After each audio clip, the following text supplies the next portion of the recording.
প্রথমেই আমি ক্ষমা চেয়ে নিচ্ছি দিদিভাইয়ের কাছে, কাকলি দিদিভাইয়ের কাছে, যেহেতু ভাইয়ের কাছ থেকে আমি কোনো পারমিশন না নিয়ে দিদিভাইয়ের জন্য এই ভিডিওটা আমি বানাচ্ছি। তো দিদিভাই, তোমাকে বলছি, তোমার অনুমতি না নিয়ে তোমার ছবি নিয়ে আর কি আমি ভিডিও করছি। তো তার জন্য আমি কিন্তু আগে ক্ষমা চেয়ে নিচ্ছি, যেহেতু তোমার কাছ থেকে না পারমিশন নিয়ে ভিডিওটা করছি। তো বন্ধুরা, আজ আমাদের কাকলি দিদিভাইয়ের বিয়ে। তো সবাই অনেক অনেক ভালোবাসা দিও আর শুভকামনা জানিও, আজ তার নতুন জীবনের প্রথম দিন। তো সবাই অনেক অনেক ভালোবাসা দিও। তো আমি এই ভিডিওটা কেন করেছি, একটা মেয়ে মানুষের কষ্ট আমি বুঝতে পারছি।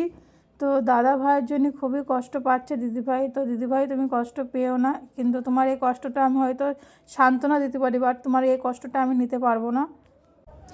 তো তুমি কষ্ট পেও না দিদিভাই, বুঝতে পারছি তুমি একসময় যার হাত ধরে এসেছিলে তার বাড়িতে, তুমি আর একজনের হাত ধরে তার বাড়িতে যাবে। তো তুমি কষ্ট পেও না দিদিভাই। এই ছোট্ট বোনের ভিডিও জানি না তুমি দেখে তুমি কি বলবে, রাগ করবে না কি করবে আমি জানি না। তো তোমার কাছ থেকে একটা কথাই বারবার করে বলছি দিদিভাই, তোমার ভিডিও তোমার জন্য করছি, কোনো পারমিশন না নিয়েই তোমার জন্য ভিডিও করছি। আমি বুঝতে পারছি তুমি এই সিদ্ধান্ত কেন নিয়েছো তোমার ছোট্ট মেয়েটার জন্য। তো সত্যি কথা, সবাই একটু ভালোবাসা দিও দিদিভাইকে। আর সব মেয়েদেরও তো একটু আশা আহংকার থাকে, তা না বলো? তো সবারই জীবনে এরকম সংসার ইচ্ছা হয়, সিঁদুর পরতে ইচ্ছা হয়। আর উনি অল্প বয়সে আর কি ওনার স্বামী মারা গেছে। তো এই কষ্টটা তো কেউ নিতে পারবে না, যার জীবনে হয় সেই একমাত্র জানে এই কষ্টটা কতটা, তার স্বামীকে ছেড়ে থাকার।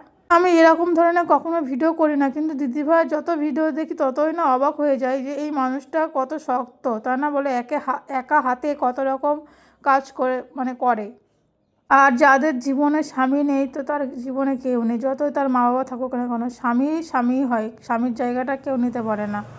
তো দিদিভাই, নতুন জীবনের শুভকামনা রইল। তুমি অনেক ভালো থেকো, সুস্থ থেকো, ভগবানের কাছে এই কামনা করি।